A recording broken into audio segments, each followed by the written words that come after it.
കുടുംബത്തിലെ ആദ്യത്തെ കഥാപാത്രം ഉമ്മയാണ്. അത് കഴിഞ്ഞിട്ടേ വേറെ ആരും ഉള്ളൂ. അത് റസൂലുള്ളാഹി സ്വല്ലല്ലാഹു അലൈഹി വസല്ലം നമ്മളെ പഠിപ്പിച്ചതാണ്. ആദ്യത്തെ കഥാപാത്രം ഉമ്മയാണ്. 3 തവണ നീ ഉമ്മയെക്കുറിച്ച് ആലോചിച്ചിട്ടേ ഉപ്പയെക്കുറിച്ച് ആലോചിക്കാവൂ എന്ന് റസൂലുള്ളാഹി സ്വല്ലല്ലാഹു അലൈഹി വസല്ലം പഠിപ്പിച്ചിട്ടുണ്ട്. അത് നമ്മെ സംബന്ധിച്ചിടത്തോളം ഏറ്റവും പ്രധാനപ്പെട്ടത് ഉമ്മയാണ്. അത് കഴിഞ്ഞാൽ പിന്നെ ഉപ്പയാണ്. അത് തമ്മിലുള്ള വ്യത്യാസം നമ്മൾ പറയാം. അപ്പോൾ ഉമ്മയിൽ നിന്ന് തുടങ്ങണം നമ്മുടെ ഏറ്റവും പ്രധാനപ്പെട്ട കുടുംബത്തിൻ്റെ ചർച്ച. അപ്പോൾ ഈ കുടുംബത്തിൽ ഏതെങ്കിലും ഒരു ഉമ്മ വേദനിക്കുന്നുണ്ടുവെങ്കിൽ ഈ കുടുംബ സംഗമം വൃഥാവിലാണ്. ഏതാണ് ഈ ഉമ്മ എന്ന് പറഞ്ഞാൽ? അത് അമ്മായിയുമ്മ എന്ന് പറയുന്ന ഉമ്മയുമാകാം, അത് ഉമ്മ എന്ന് പറയുന്ന ഉമ്മയുമാകാം. അമ്മായിമ്മയെ വേറെയായി കാണുകയും സ്വന്തം ഉമ്മയെ സ്വന്തമായി കാണുകയും ചെയ്യുന്നത് സത്യത്തിലൊരു കുടുംബിനിക്ക് ചേർന്നതല്ല. 18 വയസ്സ് വരെ അല്ലെങ്കിൽ 20 വയസ്സ് വരെയാണ് നമ്മൾ, പണ്ടത്തെ കാലത്തൊക്കെ 13ഉം 14ഉം വയസ്സ് വരെയാണ് ഉമ്മൻ്റെ അടുത്ത് നിൽക്കുക. അത് കഴിഞ്ഞാൽ പിന്നെ നേരെ വരുന്നത് അമ്മായിമ്മയുടെ അടുക്കലേക്കാണ്. അമ്മായിമ്മൻ്റെ അടുത്ത് ചിലപ്പോൾ നിൽക്കൽ 50 വയസ്സായിരിക്കും, അല്ലെങ്കിൽ 40-30 കൊല്ലമൊക്കെ ആയിരിക്കും. സ്വന്തം ഉമ്മയുടെ അടുക്കൽ നിന്നതിനേക്കാൾ നമ്മൾ നിൽക്കാറുള്ളത്, എൻ്റെ പ്രിയപ്പെട്ട കരീംഖാൻ്റെ മക്കൾ എല്ലാവരും ഉണ്ട്, എല്ലാവരും കൂടി പറയാൻ സന്ദർഭമില്ലാത്തതുകൊണ്ടാണ്. നല്ല പഠിപ്പിസ്റ്റുകളാണ് കേട്ടോ കുറേ ആൾക്കാർ. അപ്പം അതുകൊണ്ട് എൻ്റെ പ്രിയപ്പെട്ട കുടുംബക്കാർ മനസ്സിലാക്കേണ്ട കാര്യങ്ങൾ, എൻ്റെ കുടുംബക്കാർ, ഞാൻ അടങ്ങുന്ന ആളുകൾ ആദ്യമേ എൻ്റെ പ്രധാനപ്പെട്ട നമ്മുടെ ഈ ഒരു ചിന്തയുടെ ആദ്യത്തെ കഥാപാത്രം ഉമ്മയാണ്. അപ്പോൾ ഉമ്മ എന്ന് പറയുന്നതിന് അത് അമ്മായിമ്മയായാലും ഉമ്മയായാലും ഒരേപോലെ കാണുന്ന ഒരു സംവിധാനത്തിലൂടെ നമ്മൾ കടന്നു പോകണം. അതിനെന്താ ഒരു പ്രതിവിധി? ആ പ്രതിവിധിയിൽ ഏറ്റവും പ്രധാനപ്പെട്ടത്, ഇന്നേ വരെ മിക്കവാറും മരുമക്കൾക്ക് ഉമ്മ കൊടുക്കാൻ അമ്മായിമ്മക്ക് സാധിച്ചിട്ടുണ്ടാവില്ല. അങ്ങനത്തെ അമ്മായിമ്മമാർ ചിലപ്പോൾ ഈ കൂട്ടത്തിൽ ഇരിക്കുന്നുണ്ടാകാം, ഉണ്ടെന്ന് ഞാൻ ഉറപ്പിച്ച് പറയുന്നില്ല. പിന്നെ എന്നാപ്പം ഉണ്ടാവുക? ഒന്നെങ്കിൽ എന്തെങ്കിലും അപകടം പറ്റി കിടക്കുമ്പോഴോ, അല്ലെങ്കിൽ വലിയ ഭീകരമായ രോഗം വരാതിരിക്കട്ടെ അത് വരുമ്പോഴോ, അല്ലെങ്കിൽ ചിലപ്പോൾ മരിച്ചു മയ്യത്തായി കിടക്കുമ്പോഴൊക്കെ ആയിരിക്കും ഒരു മുത്തം കിട്ടുക. അങ്ങനെ സങ്കടത്തിൽ മാത്രം കിട്ടുന്നതല്ല മുത്തം, അല്ലെങ്കിൽ ഒരു ഹജ്ജിനോ ഉംറക്കോ പോകുമ്പോൾ മാത്രം കൊടുക്കേണ്ടതല്ല മുത്തം. പകരം ഏത് സന്തോഷാവസ്ഥയിലും തൻ്റെ മരുമകളെ നെഞ്ചോട് ചേർക്കുന്ന അമ്മായിമ്മയുടെ പേരാണ് യഥാർത്ഥ ഉമ്മ. ആ അമ്മായിമ്മയെ അതേപോലെ കാണുന്ന മരുമകളുടെ പേരാണ്. കുടുംബസംഗമത്തിന് വരുമ്പോൾ അമ്മായിമ്മ ചിലപ്പോൾ വേണ്ട രീതിയിൽ അങ്ങനെ കഴിവില്ലാത്ത എന്ന് പറഞ്ഞാൽ നടക്കാൻ പറ്റാത്ത ഒരാളാണെങ്കിൽ അവരുടെ കൈ പിടിച്ചോണ്ട് നടക്കുന്ന ആളുടെ പേരാണ് സ്വന്തം മകളെന്ന മരുമകൾ. ചെരുപ്പിടാൻ സാധിക്കാത്ത രീതിയിൽ പാക്കിങ്സ് വന്നിട്ടുണ്ടെങ്കിൽ, കാലുകൾ വിറക്കുന്നുണ്ടെങ്കിൽ ആ കാലിലേക്ക് ഇങ്ങനെ ചെരുപ്പ് ചേർത്ത് വെച്ച് കൊടുക്കുന്ന ആളുടെ പേരാണ് മരുമകൾ. അങ്ങനെ മരുമക്കളും മക്കളും എന്ന് പറയുന്ന പ്രയോഗമില്ലാതെ മക്കൾ എന്ന പ്രയോഗത്തിലേക്ക് നമ്മൾ എത്തുമ്പോഴാണ് കുടുംബത്തിൽ ഒരു നല്ല സ്നേഹ സംവിധാനം ഉണ്ടാകുന്നത്. ആൺകുട്ടികളാകട്ടെ പെൺകുട്ടികളാകട്ടെ എല്ലാവരും ഉമ്മയുടെയും ഉപ്പയുടെയും, ഇതൊക്കെ പറയുമ്പോൾ ഉപ്പയെ എന്തേ 4ാം സ്ഥാനത്താക്കി എന്ന് വിചാരിക്കരുത്. ഉപ്പ 2ാം സ്ഥാനത്താണ്, ഉമ്മയെ കഴിഞ്ഞാൽ പിന്നെ ഉപ്പ തന്നെയാണ്. പക്ഷേ പലപ്പോഴും ഉപ്പ 1ാം സ്ഥാനത്ത് നിൽക്കുന്ന ആളും കൂടിയാണ്. ചിലർക്ക് ഉപ്പമാരെ വലിയൊരു ഇതൊന്നും ഉണ്ടാവില്ല. അങ്ങനെയുണ്ട്. ഗൾഫിലൊക്കെ പോയി കുറേ കാലം അധ്വാനിച്ച് അവസാനം പ്രവാസിയായി നാട്ടിലെത്തി. അങ്ങോട്ട് പോകുമ്പോൾ 2 പെട്ടിയും കൊണ്ടാണ് പോവുക. ഒന്നിൽ കുറേ ഡ്രസ്സ് ഉണ്ടാകും, മറ്റതിൽ കുറേ പെങ്ങളവക അച്ചാറും കുപ്പി ഉണ്ടാവും, അതേപോലെ തന്നെ വായക്കുടൂർക്ക് പൊരിച്ചതുണ്ടാവും. ഇങ്ങനെ കുറേ സാധനങ്ങളിട്ട് അങ്ങോട്ട് പോകും. അങ്ങനെ ഒരുപാട് കഠിനാധ്വാനം ചെയ്തിട്ട് അവസാനം 2 പെട്ടിയും കൊണ്ട് ഇങ്ങോട്ട് വരും. ചിലപ്പോൾ അത് 4 പെട്ടിയാവും. അതേതൊക്കെയാണ്? കൊളസ്ട്രോള്, പ്രമേഹം, അല്ലേ? ഇങ്ങനെ ഒരുപാട് രോഗങ്ങളുടെ പെട്ടിയായിട്ട് ആ പാവം ഇങ്ങോട്ട് വരിക. അങ്ങനെ ഒറ്റപ്പെടുന്ന എത്രയോ കുടുംബത്തിൽ അംഗങ്ങളുണ്ട്. ഉപ്പ എന്ന് പറഞ്ഞാൽ ആരാണ്? ആരോ ഒരു കവി എഴുതിയതുപോലെ സ്വന്തം മകൾ അല്ലെങ്കിൽ മകൻ ചിന്തിക്കേണ്ടുന്ന ചിന്ത എന്തെന്ന് ചോദിച്ചാൽ, എന്നെ 10 മാസം ഗർഭം ചുമന്നത് ഉമ്മയാണ്, പക്ഷേ ജീവിതകാലം മുഴുവൻ ഗർഭം ചുമന്നത് എൻ്റെ ഉപ്പയാണ്. അങ്ങനെ തന്നെ നമ്മൾ ചിന്തിക്കണം. നമ്മൾ ഉമ്മമാരെ കുറിച്ച് മാത്രമേ പറയാറുള്ളൂ. ഉമ്മമാർ 10 മാസം ഗർഭം ചുമന്നവരാണ്.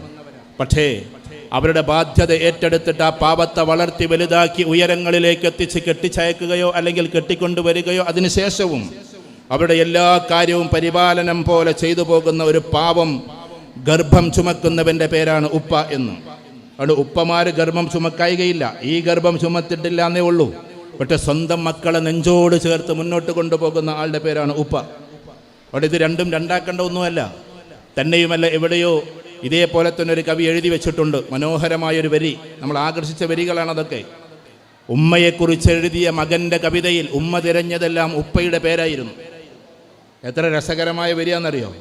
ഉമ്മയെക്കുറിച്ച് എഴുതിയ കവിതയാണ്, ഉമ്മയെക്കുറിച്ച് മകൻ എഴുതിയ കവിതയാണ്. എൻ്റെ ഉമ്മ എന്നാണ് കവിത. ആ കവിതയിൽ ഇങ്ങനെ നോക്കി നോക്കി നോക്കി നോക്കി പോകുമ്പോൾ ആ പാവം ഉമ്മ കണ്ണീരോടെ തിരയുന്നത് ഇതിലെവിടെ എൻ്റെ ഭർത്താവിൻ്റെ പേര് എന്നാണ്. അഥവാ ഉപ്പയുടെ പേരില്ലാത്തൊരു കവിത എന്നെക്കുറിച്ച് പോലും എഴുതരുത് എന്നാണ് ഉമ്മയുടെ ശാഠ്യം. അതായിരിക്കണം സ്നേഹബന്ധത്തിൻ്റെ ശാഠ്യം. സ്വന്തം ഭർത്താവിൻ്റെ പേരെഴുതാതെ എന്നെക്കുറിച്ചൊരു പേരെഴുതണ്ട എന്ന് ഉപ്പയുടെ തീരുമാനം, ഉമ്മയുടെ തീരുമാനമാണ്. ഈ അടുത്തിടെ നിങ്ങൾ കണ്ടുവല്ലോ, നിങ്ങളെല്ലാവരും സോഷ്യൽ മീഡിയ നോക്കുന്നവരാണ്. ഒരു പാവം പിതാവ് മരിച്ചു പോകുന്നു. അങ്ങനെ 3 ചെറിയ മക്കളാണ് ഉള്ളത്. ഒന്ന് 10ാം ക്ലാസ്സിലോ ഒന്ന് 8ാം ക്ലാസ്സിലൊക്കെ പഠിക്കുന്ന മക്കൾ. അങ്ങനെ മക്കൾ പിറ്റേന്ന് വന്നിട്ട് ഉമ്മ ഞങ്ങൾക്ക് മിഠായിക്ക് പൈസ തരുമോ എന്ന് സ്കൂളിലേക്ക് സ്വാഭാവികമായി പോകുന്ന രൂപത്തിൽ വന്ന് ചോദിക്കാം. അപ്പോൾ ഉമ്മ പറയുന്നത് ഉപ്പയുടെ കുപ്പായത്തിലുണ്ടാവും പോയി എടുത്തോ എന്നാണ്. ഉപ്പയുടെ കുപ്പായത്തിലുണ്ടാകും പോയി എടുത്തോ എന്ന്. കുട്ടികളിങ്ങനെ വണ്ടറായിട്ട് നിൽക്കുകയാണ്. അതെന്താ അങ്ങനെ പറയുന്നത്? ഉപ്പ മരിച്ചു പോയില്ലേ? ആ സമയത്ത് മക്കളോട് പറയും നിങ്ങൾ പോയി നോക്ക്. അപ്പോൾ അവിടെ ഇങ്ങനെ പോയി നോക്കുമ്പോൾ ഹാങ്കറിൽ അതേപോലെ തൂങ്ങിക്കിടക്കുന്നുണ്ട് ഉപ്പയുടെ ഷർട്ടുകൾ. അതിൻ്റെ പോക്കറ്റിൽ ഉമ്മ ഇട്ട് വെച്ചതാണ് പൈസ, മക്കൾക്ക് അനാഥത്വം തോന്നാതിരിക്കാൻ. എന്ന് വെച്ചാൽ ആ പോക്കറ്റിലേക്ക് കൈയിട്ടപ്പോൾ 10 രൂപയുടെ 20 രൂപയുടെ അല്ലെങ്കിൽ 50 രൂപയുടെ 100 രൂപയുടെ നോട്ടുകൾ ഇട്ട് വെച്ചിരിക്കാം. എന്തിനാണെന്നറിയോ? തൻ്റെ പ്രിയപ്പെട്ട ഭർത്താവ് എൻ്റെ കൂടെയുണ്ട് എന്ന തോന്നലിന്. എൻ്റെ പ്രിയപ്പെട്ട ഭർത്താവ് അഥവാ ഉപ്പ, ഈ കുട്ടികളുടെ ഉപ്പ എൻ്റെ കൂടെ തന്നെയുണ്ട് എന്ന തോന്നലിന്. അതിനുമപ്പുറം കുട്ടികൾക്ക് അനാഥത്വം പേറുന്ന ഒരവസ്ഥയുണ്ടാകരുത്, ഞാൻ വൈധവ്യം പേറുന്ന ഒരു അവസ്ഥയുണ്ടാകരുത്, അങ്ങനെ ഞാൻ വിധവയാകരുത്, വൈധവ്യം പേറരുത്. ഈ 2 ചിന്തയ്ക്ക് വേണ്ടിയിട്ടാണ് ആ പാവം ഉമ്മ അങ്ങനെ പോക്കറ്റിലിട്ട് വെക്കുന്നത്. ഈ ഒരു സ്നേഹബന്ധം നമ്മുടെ കുടുംബത്തിലുണ്ടാകുമ്പോഴാണ് നമ്മുടെ കുടുംബം അസലിയായി യാഥാർത്ഥ്യമായി മുന്നോട്ട് പോകുന്നത്. അഥവാ ഇന്നത്തെ തലമുറയിലെ കുട്ടികൾക്ക് ഞാൻ പറഞ്ഞല്ലോ, അപ്പറമ്പിൽ ഉണ്ടാകില്ല എന്ന ഉറപ്പോടുകൂടി പറഞ്ഞോട്ടെ. എപ്പോഴും മക്കളെക്കുറിച്ചിട്ട് നമ്മൾ ചിന്തിക്കുമ്പോൾ, ഞാനത് പറയാൻ ഒരിക്കലും മുതിരാറില്ല എങ്കിൽ പോലും ചില കുട്ടികൾക്കെങ്കിലും തോന്നാറുണ്ട്, ഉമ്മ എന്ന് പറഞ്ഞൊരു തള്ള വൈബാണ്, ഉപ്പ എന്ന് പറഞ്ഞൊരു തന്ത വൈബാണ് എന്നൊക്കെ ചിന്തിക്കുന്ന മക്കളുണ്ട്. സത്യത്തിൽ അവിടെ ആ തള്ള വൈബില്ലായിരുന്നുവെങ്കിൽ, അതിനേക്കാൾ ഉമ്മാമ്മയുടെ തള്ള വൈബില്ലായിരുന്നുവെങ്കിൽ നമ്മളൊന്നും ശരിക്ക് നല്ല രീതിയിൽ ജനിക്കുക പോലും ഇല്ലായിരുന്നു എന്ന് നമ്മൾ ചിന്തിക്കണം. ഈ തള്ള വൈബ് കൊണ്ടാണ് ഇതൊക്കെ നടക്കുന്നത്. എനിക്ക് നല്ല ഓർമ്മയുണ്ട്, സ്കൂളിൽ പഠിക്കുമ്പോൾ ബീഥോവൻ്റെ കഥ വായിച്ചത്. ബീഥോവൻ എന്ന് പറഞ്ഞ ലോകത്തിലെ ഏറ്റവും വലിയ സംഗീതജ്ഞനാണ്.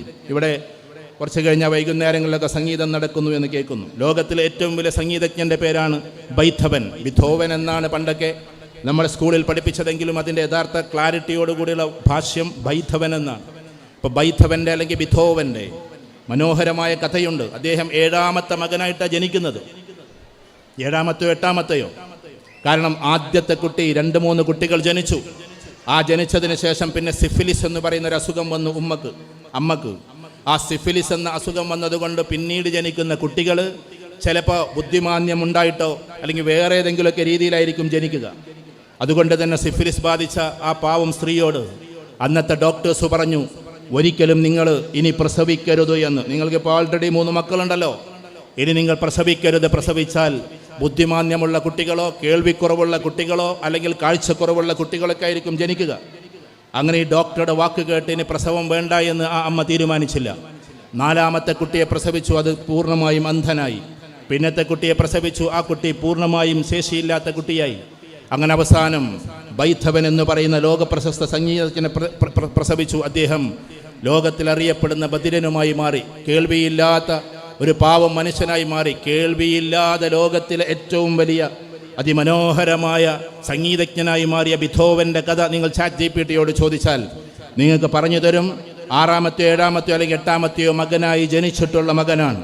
ആ അമ്മ ഡോക്ടറുടെ വാക്ക് കേട്ടിട്ടെങ്ങാനും ആ കുട്ടിയെ ജനിപ്പിച്ചിട്ടില്ലായിരുന്നുവെങ്കിൽ, അഥവാ കുട്ടി ജനിച്ചിട്ടില്ലായിരുന്നുവെങ്കിൽ, ഈ ലോകത്തിൽ ഏറ്റവും സുന്ദരമായ നമ്മൾ ഇന്നൊക്കെ പറയുന്ന AR റഹ്മാനെയും കവിടത്തി വിട്ടുന്ന അതിമനോഹരമായൊരു സംഗീതജ്ഞനെ ഒരിക്കലും നമുക്ക് ലഭിക്കില്ലായിരുന്നു എന്ന് നമ്മൾ തിരിച്ചറിയണം. ഇങ്ങനെ ഓരോ ഉമ്മാമ്മമാരുടെയും പ്രാർത്ഥനയിലാണ് നമ്മൾ വന്നത്. ഇവിടെ ചിലപ്പോൾ ഉമ്മാമ്മമാരുടെയും മുന്നിലിരിക്കണൊക്കെ നിങ്ങൾ ആദരിച്ച ആളുകളാണ്. അതുകൊണ്ട് ഈ ഷാലിട്ടിരിക്കുന്നത് പാവങ്ങൾ. ഈ ഷാലിട്ട് ഇങ്ങനെ ഇരിക്കുമ്പോൾ നമ്മൾ ചിലപ്പോൾ +2 പഠിക്കുന്ന കുട്ടികൾ ഈ കൂട്ടത്തിലുണ്ടാവും, അല്ലെങ്കിൽ ചിലപ്പോൾ മെഡിസിന് പഠിക്കുന്ന കുട്ടികളുണ്ടാകും. പ്രൊജക്റ്റും അസൈൻമെൻറ്റ്സും ചെയ്യാനുണ്ടാകും. ഈ പ്രൊജക്റ്റും അസൈൻമെൻറ്റ്സും ചെയ്തുകൊണ്ടിരിക്കുന്ന സമയത്ത് ഉമ്മാമ്മ വിളിക്കും തറവാട്ട് വീട്ടിൽ നിന്ന്, മോളെ ഒന്ന് വരുമോ, നിന്നെ കണ്ടിട്ട് കുറേ ദിവസമായി എന്ന്. എല്ലാവരും കൂടി ഉമ്മാമ്മയുടെ കൂടെ ഒന്നും താമസിക്കാൻ പറ്റൂലല്ലോ. ചിലപ്പോൾ ജ്യേഷ്ഠൻ അങ്ങോട്ട് അനുജൻ ഇങ്ങോട്ടൊക്കെ മാറിയിട്ടുണ്ടാകും. അപ്പോൾ ഉമ്മാമ്മ വിളിക്കും, മോളെ ഒന്ന് വരുമോ. അപ്പോൾ ഉമ്മാമ്മ എനിക്ക് പ്രൊജക്റ്റ് ഉണ്ട്, ഞാൻ പിന്നെ വരാം എന്ന് പറഞ്ഞേക്കരുത്. കാരണം എല്ലാ പ്രൊജക്റ്റുകളെയും ആകാശത്തിലേക്ക് വലിച്ചെറിയാൻ പറ്റണം ഉമ്മാമ്മയുടെ വിളിയുടെ മുമ്പിൽ. കാരണം ഈ ഉമ്മാമാരാന്നറിയോ, നിങ്ങളൊന്ന് പിന്നോട്ട് പോയി നോക്ക്. നിങ്ങളെ പ്രസവിക്കാൻ വേണ്ടി ലേബർ റൂമിൽ സ്വന്തം ഉമ്മ കിടന്നിട്ട് ആഹ് എന്ന് വിലപിക്കുമ്പോൾ, അവർ പ്രസവത്തിൻ്റെ വേദന നോവുകൾ അനുഭവിക്കുമ്പോൾ പുറത്തുനിന്ന് തസ്ബീഹ് മാലകൾ മറിച്ചുകൊണ്ടൊരു പാവം തള്ള പ്രാർത്ഥിച്ചിരുന്നു, തൻ്റെ മകൾക്കൊന്നും പറ്റരുതല്ലേ, മരുമകൾക്കൊന്നും പറ്റരുതേ എന്ന്, അവൾക്ക് ജനിക്കാനിരിക്കുന്ന കുട്ടിക്കൊന്നും പറ്റരുതേ എന്ന്. അങ്ങനെ നിങ്ങൾ ജനിച്ചു വീഴുന്നതിന് മുമ്പേ നിങ്ങൾക്ക് വേണ്ടി പ്രാർത്ഥന തുടങ്ങിയൊരു പാവം സ്ത്രീയുടെ പേരാണ് ഉമ്മാമ എന്ന് നമ്മൾ തിരിച്ചറിയണം.